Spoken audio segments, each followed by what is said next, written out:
मदनी साहब, आपका एक बयान, मतलब एक बयान क्या, दो या तीन चार बयान आपके इस हाँ तरह के आ गए हैं जी। जो काफी विवादास्पद, जिनको मैं बोल सकता हूं, और कई क्रिटिक्स कह रहे हैं कि ये भड़काऊ भी, एक भड़काऊ वाली लाइन में भी आते हैं। जो जी जिहाद पर आपने बोला, जी हालांकि जिहाद का जो कॉन्सेप्ट है वो इस्लामिक कॉन्सेप्ट है, उसको मिसकंस्ट्रू किया जाता है वर्ल्ड ओवर। लेकिन सर, आपको पता है कि अगर इस बात से भ्रम फैलता है तो इसको बोलना क्या जरूरी था, और क्या वो था? आपको लगता नहीं इससे और ज्यादा एक कंफ्यूजन क्रिएट हुई है? हाँ, ये बात ठीक है कि कंफ्यूजन क्रिएट हो गई है, लेकिन जब आप उसको पूरे को देखेंगे तो आप मिसअंडरस्टैंड नहीं होंगे।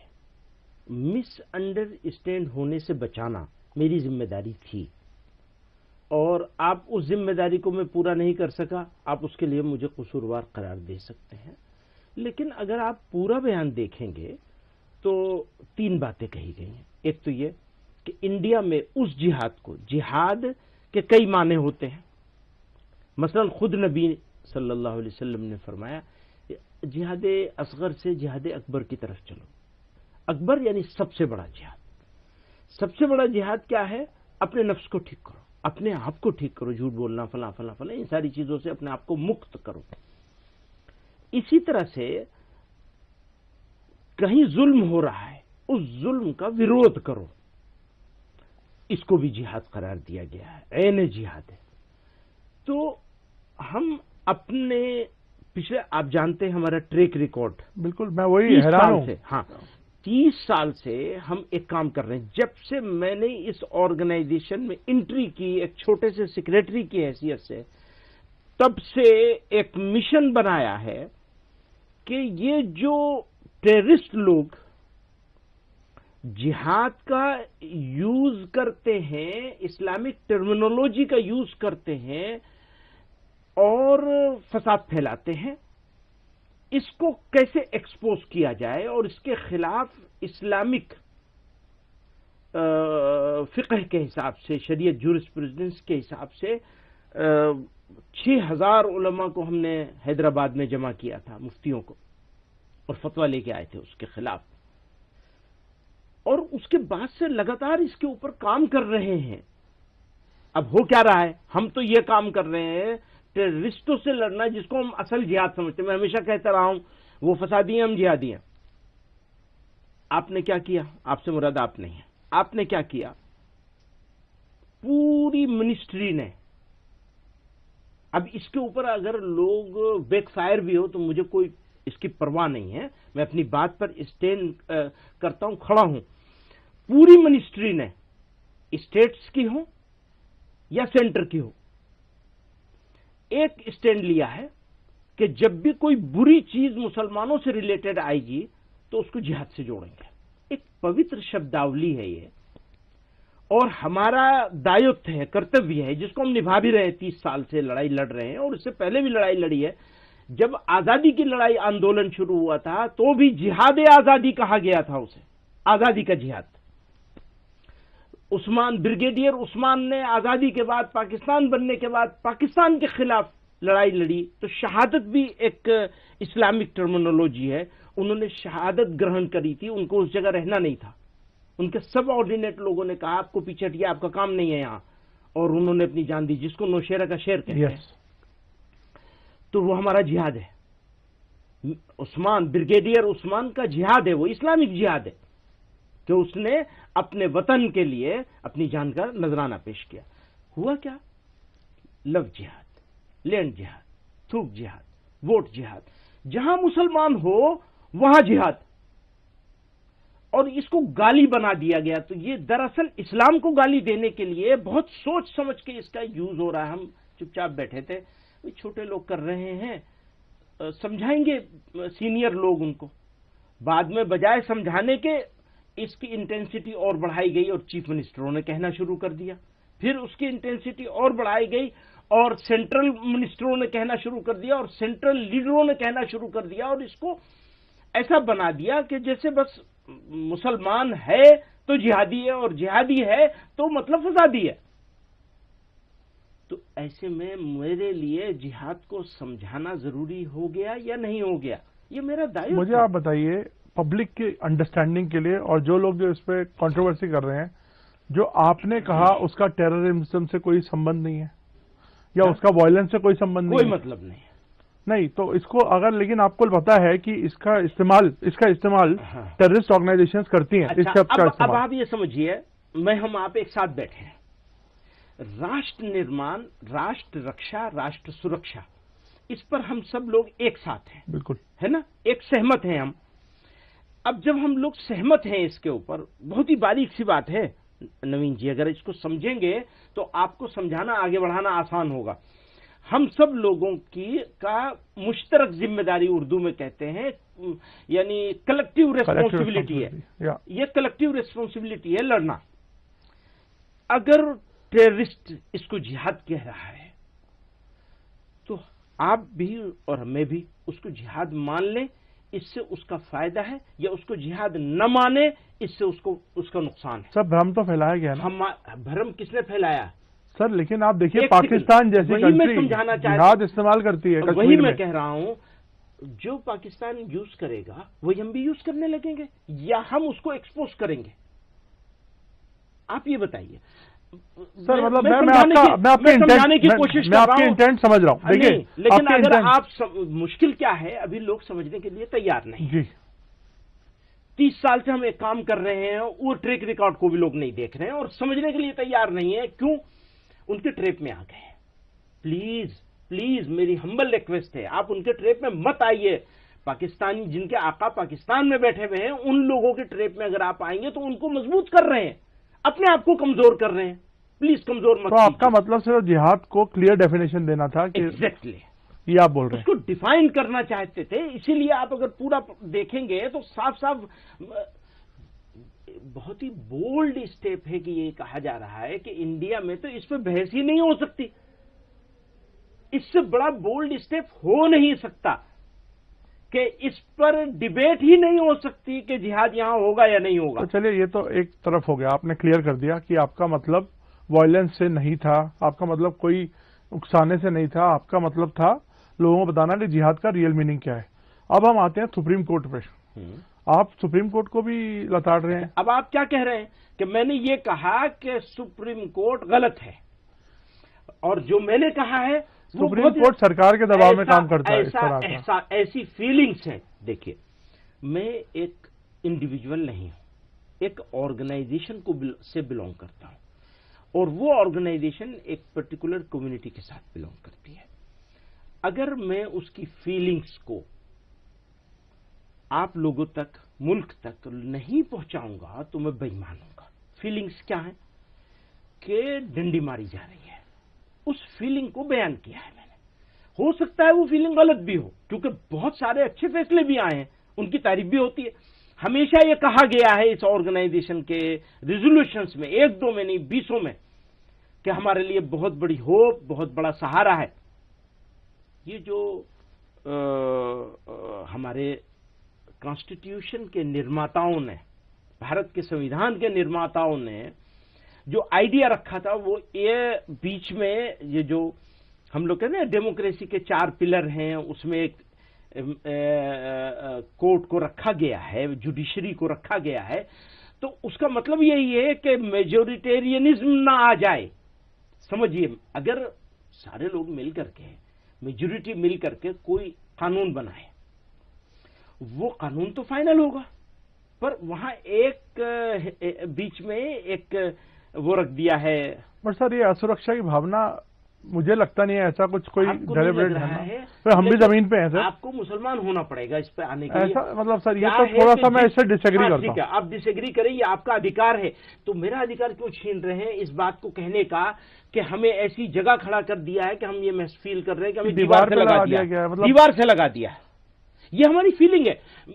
एक बात नवीन जी, क्योंकि मैं आपके साथ एक रिश्ता है, तो ये मैं रिस्पेक्ट करता हूं इस डिसएग्रीमेंट का जो आपको है, लेकिन प्लीज मेरा जो एक फीलिंग, क्योंकि मेरे ही इंटरव्यू में, आपने पिछले इंटरव्यू में जब आरएसएस ने रीच आउट किया था, मोहन भागवत ने बोला था कि हमें मिलके चलना है, उसको आपने वेलकम किया था। और आप डी रेडिकलाइजेशन, आपने रेडिकलाइजेशन के खिलाफ पूरी जंग लड़ी है, और अब आप कह रहे हैं कि मतलब हम दीवार पे लगा दिया गया है, थोड़ा सा मुझे हाँ ठीक इसमें कॉन्ट्रडिक्शन लगता है। ठीक है, आपकी वो बात सही हो सकती है। मुशर्रफ को एक आदमी ने जवाब दिया था कि इस देश की इस मुसलमान के साथ सिविल सोसाइटी खड़ी है, क्या वो बदल गया? हाँ, इसलिए आज की तारीख में अगर मुझे कहना पड़े तो मेरी हिम्मत नहीं है कहने की वो जुमले, मेरी हिम्मत नहीं है।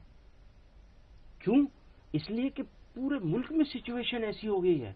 हमारे पास सर ये तो अलार्म रेज करने वाली बात है। हाँ, यही तो मैं चाहता हूं कि अलार्म रेज हो और आप भी इसके बारे में चिंता करें कि इस सिचुएशन, अगर ये सिचुएशन नहीं है तो हमें अंडरस्टैंड करना चाहिए, और अगर है तो आपको अंडरस्टैंड करना चाहिए। सर आप इतनी बड़ी ऑर्गेनाइजेशन लीड कर रहे हैं, आपका हर बयान स्क्रूटिनाइज होता है, हाँ? हर बयान पर एनालिसिस होता है, और आपके इतने हजारों लाखों फॉलोअर्स हैं, तो सर आपको लगता नहीं कि ये इतने अलार्मिस्ट बात करना एक गलत मैसेज देगा और हमारे देश की यूनिटी को? बहुत दिनों से ये बात हमारे ऊपर है कि हमें ये बात कम्युनिटी के सामने, कौम के सामने, देश के सामने रखनी चाहिए कि ये हमारे कंसर्न है। हमारे कंसर्न को हमारा गद्दारी साबित करना ये बहुत बड़ा अन्याय होगा इस देश के। कौन साबित कर रहा है ये आप अगर स्पेसिफिकली बोले तो? अलबत्ता नहीं, वो लोग कह रहे हैं, बोल रहे हैं ना, बहुत आपको लगता नहीं एक बहुत छोटी माइनॉरिटी है जो इस तरह की बातें कर रही है? ये बात सही है, लेकिन इसमें पूरे देश को पेंट करना? लेकिन ना पूरे देश को पेंट नहीं कर रहे हैं। हमने तो इसी प्रोग्राम में, इसी तकरीर में ये बात कही है कि 60% लोग अभी भी हमारे खामोश मेजॉरिटी जो है, हमें उसको एड्रेस करना है और उसको अपने साथ लेना है। अपने साथ लेने का मतलब ये अपने कंसर्न के साथ। तो अचानक आप इतने नाराज क्यों हैं, ये बताइए मुझे, इतनी नाराजगी क्यों? अचानक नहीं है, नाराज है, अचानक नहीं है। हमें आपसे उम्मीद है, हमें प्राइम मिनिस्टर से उम्मीद है, हमें होम मिनिस्टर से उम्मीद है, हमें अपने चीफ मिनिस्टरों से उम्मीद है।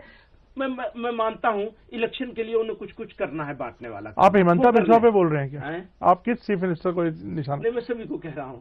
सारे बोल रहे हैं? किसी को क्या जरूरत है? नहीं, लेकिन सारे सीएम आपके खिलाफ बोल रहे हैं। नहीं, क्या कमाल है यार। खिलाफ की बात नहीं कर रहा हूं। हाँ, सबको कंसर्न जो है कम्युनिटी का, उसके बारे में बैठ के बात करनी चाहिए, सोचना चाहिए, शब्दावली को चेंज। तो क्या आपने रीच आउट किया सरकार को इस बारे में? कर लेंगे, आप कहेंगे तो। नहीं, आपने रीच आउट किया, आप तो सीधा मंच पे। बहुत मर्तबा बहुत सारे सब्जेक्ट पर, सारी सरकार के बहुत सारे, देखिए सरकार के पास हमारी पहुंच है नहीं, कुछ लोग हैं जिनके पास हम पहुंच जाते हैं, उनके पास हमारी बात। एक बात मैं हमेशा कहता हूं सब लोगों से, इलेक्शन लड़ने के लिए आपको जो करना है कर लीजिए, उतना भर कीजिए, उससे आगे क्यों कर लीजिए सर? ये मतलब देश की यूनिटी से थोड़ी खेल सकते हैं आप। उनको हम चेंज तो नहीं कर सकते ना भाई, उनको चेंज नहीं कर सकते तो क्या कहें? किसी को चेंज करना हमारे लिए मुश्किल काम है, कैसे करेंगे? वो तो कहते नहीं, हम तो बिल्कुल ठीक कर रहे हैं।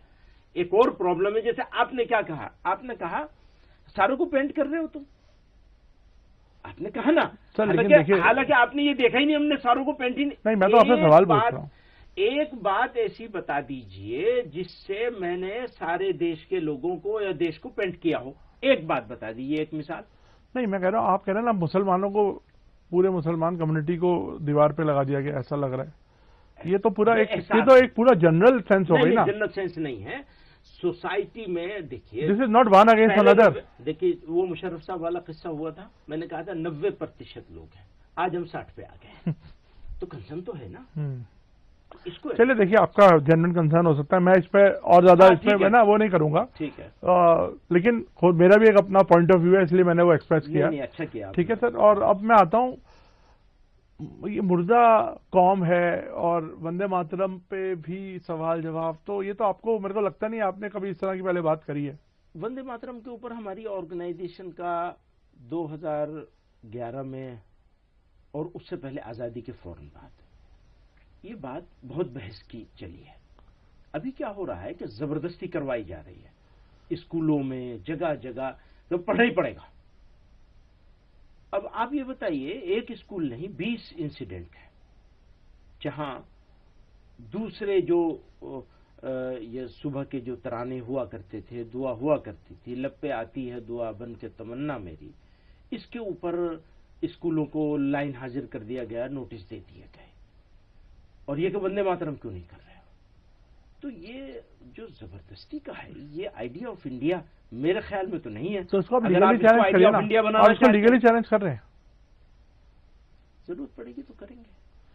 ओके, पहले तो हम आपसे कहेंगे ना कि भाई इसको जरा रुकवाइए, जरा देखिए अरे, नवीन कपूर क्या सर, आप नवीन कपूर की क्या हुआ है? नहीं, बहुत बड़ी चीज है। मतलब सोसाइटी को, सिविल सोसाइटी को साथ लाना है। आप मीडिया से भी बहुत नाराज हैं। आप खुश हैं? मुझे तो लगता है आप भी बहुत नाराज नहीं, हैं। जिस तरह से वो, हम लोग उर्दू में कहते हैं, सनसनीखेज बना के पेश किया जा रहा है चीजों को, और सिंसियर एफर्ट बहुत काफी। अब आप ये देखें, मेरे जितने सवाल आपने किए हैं, इन सारे सवालों, ये सारे सवाल मौजूद हैं पब्लिक डोमेन में। तो प्रिंट मीडिया ने उसको जिस तरह कोट किया है उसको देखें, और इलेक्ट्रॉनिक मीडिया ने जिस तरह कोट किया उसको देखें, दोनों में जमीन आसमान का फर्क मिलेगा। अगर आप प्रिंट मीडिया के ऊपर रिसर्च करके मेरे साथ बैठेंगे, मैं रिसर्च तो करके इनमें से अक्सर सवाल आपके पास नहीं आएंगे। मैं प्रिंट मीडिया रिसर्च करके आया, तो अक्सर सवाल वैलिड ही नहीं रह जाएंगे। मैं जब पढ़ रहा था तो मुझे लगा ही नहीं वो आपके बयान है, सच्ची बताऊं। नहीं, आप कभी इस तरह की स्टेटमेंट्स यूज करते नहीं है, ये मैंने आपका पहली बार इस तरह का जो एक एग्रेसिव स्टैंड नहीं, लेकिन आप इसको एग्रेसिव समझ रहे हैं, और मैं इसको बहुत पॉजिटिव अप्रोच के साथ, क्योंकि एग्रेसिव तब होगा जब हम ये कहेंगे कि जिहाद है होगा, और भारत में अब जिहाद करना, और वो भी जिहाद में वो माने जो माना आप लेते हैं जिहाद का, और जिस माने को ये सब लोग बयान करते हैं जलील करने के लिए, इस्लाम को गाली देने के लिए, तो उस माने में अगर कहेंगे तो एग्रेसिव होगा। और अगर समझाने के लिए कहा जाएगा, सिचुएशन बताने के लिए कहा जाएगा कि देखो भेड़िया आ रहा है, जरा होशियार रहना, तो वो बिल्कुल डिफरेंट चीज होगी। आप उसको फिर एग्रेसिव नहीं समझेंगे अगर पूरा देखेंगे सारी चीजों को। वही मैं कहना चाहता हूं। मतलब आपको भी पता है सर कि एक बड़ी कम्युनिटी है हर समाज में, हर कौम में, जो इतनी अवेयर नहीं है, इग्नोरेंट है, या कई बार इंडोक्ट्रिनेटेड है, या उनको, तो आपको लगता नहीं ऐसे में जो आप जैसे बड़े टॉल लीडर्स हैं जो एक बड़ी संगठन चला रहे हैं, इनको इस तरह की कंफ्यूजन क्रिएट करने के बजाय, मतलब कंफ्यूजन, सॉरी मैं वर्ड, कंफ्यूजन नहीं है, अगर इस तरह की बात, मतलब जो मिसकंस्ट्रक्ट हो सकती है या मिस इंटरप्रेट हो सकती है, वो बचना चाहिए, आपको लगता नहीं है? मैंने बहुत कोशिश की है, और इसको बहुत अच्छे से कोशिश करके बनाया, इसीलिए कागज हाथ में लेके बैठता हूं, इसी वजह से, इसी डर से। लेकिन दोस्त लोग तो बड़े होशियार हैं घुमा फिरा के बयान करने में। दोस्तों के हाथ में तोता लग गया, उसकी गर्दन मरोड़ रहे हैं, ठीक है भैया, खुश हो जाओ, इसमें खुश हो जाओ, क्या करेंगे आप। तो अभी आपको अपने किसी बयान पे कुछ सफाई नहीं देनी है? कोई सफाई नहीं देनी है, कोई चेंज नहीं करना है, कोई चेंज नहीं करना है, चाहे वो कंटेम्प्ट ऑफ कोर्ट जैसी चीज हो। हाँ, मैं तैयार है, बिल्कुल खुशी से तैयार है। मेरा सौभाग्य होगा अगर कुछ इसमें कुछ हो, आप दोस्तों को कहिए कि मैं मुझको सौभाग्यशाली बनाना है, मैं तैयार हूँ, मुझे कुछ फर्क नहीं है, क्योंकि मैं गलत नहीं हूँ अपनी जगह। हाँ, आप ये बता दीजिए कि देखो ये जुमला गलत है, इसको ऐसे नहीं ऐसे कहना चाहिए था, मैं तैयार हूँ उसके लिए। लेकिन ये कि तुम्हारा नहीं, कॉन्सेप्चुअली गलत नहीं है, लेकिन हो सकता है उसको मिस इंटरप्रेट किया जा रहा है। हाँ, ये इसको एग्री करता हूँ, और इस मिसकॉन्सेप्ट को या इसको, इसके व्याख्या को। तो सर आप ये बोल क्यों नहीं देते अपने जुबान से? आप मेरे से क्यों बुलवा रहे हैं इस बात को कि आपने जो वर्ड्स यूज करे हैं उनको हो सकता है दूसरे तरीके से पेश करना चाहिए? हाँ, नहीं, मेरे वर्ड्स बिल्कुल सही है, मेरे वर्ड्स बिल्कुल सही हैं, और अभी तक मेरी समझ में नहीं आया कि मुझे ये नहीं यूं कहना चाहिए था, क्योंकि ये नहीं यूं तो मैं पहले भी कह चुका हूं, उसका कोई फायदा नहीं हो रहा है। तो ये डायरेक्ट है और सही बात है। अलबत्ता ये अपॉर्चुनिटी लोगों को मिल गई, या दोस्तों को इसकी तलाश थी, तो ठीक है, मुबारक हो। तो आपको जिस तरह से मुस्लिम कम्युनिटी के कुछ स्कॉलर्स ने भी क्रिटिसाइज किया, बीजेपी ने भी किया, इस पर आपको कुछ कहना है? नहीं, अच्छा किया है। देखिए, सब लोग एग्री नहीं करते, कुछ लोग डिसएग्री भी करते हैं। मैं मुसलमान भी, अगर सारे लोग एग्री करेंगे तो ये क्या बात हो गई? कुछ लोगों को डिसएग्री करना चाहिए, और उनकी अपनी जैसे आप कई चीजों में डिसएग्री कर रहे हैं, तो इसकी वजह से हमारा आपका रिलेशनशिप खत्म तो नहीं हो जाता, ना आप गलत हो गए ना मैं गलत हूँ। ऑब्वियसली ये थोड़ी है कि तो यही तो कमाल है, यही इस्लाम का कमाल है, और यही इस मुल्क के हिंदुत्व का, यानी सनातन धर्म का कमाल है, कि अगर धर्म के मानने वाले लोग जो भी हैं, जिस धर्म के भी हों, देखिए, धर्म युद्ध, धर्म संघर्ष, धर्म के लिए अधर्म के खिलाफ खड़ा होना हर धर्म में मौजूद है। वही जिहाद है। अर्जुन ने क्या किया था, वही है। अब इसको आप एकदम गंदी के नाली का गंदा कीड़ा बना देंगे, प्लीज ऐसा मत करिए, इसको रोकिए। इसके खिलाफ भी खड़ा होना चाहिए, मीडिया को भी खड़ा होना चाहिए। नहीं, ये हम नहीं सुनेंगे, ये हम बोलने नहीं देंगे आपको। 4 मरतबा हो जाए तो उसके बाद ठीक हो जाएगी। मैं मुसलमान दूध के धुले थोड़ा ही है, क्या बात है, आप क्या समझते हैं? बहुत सारी गलती मुझसे भी होती है, उसे दुरुस्त करना है। लेकिन इस्लाम को आप गाली बकने लगेंगे और लगातार बकते चले जाएंगे और उसको एजेंडा बना लेंगे अपना, प्लीज ऐसा मत करिए। थोड़ा हल्का हाथ रखिए, दीवार से मत लगाइए। मदनी साहब, आपने बात करी और समझाया कि आपका क्या मतलब उसके पीछे बैकग्राउंड क्या था। धन्यवाद। उम्मीद है कि अब काफी क्लैरिटी रहेगी लोगों के दिमाग में।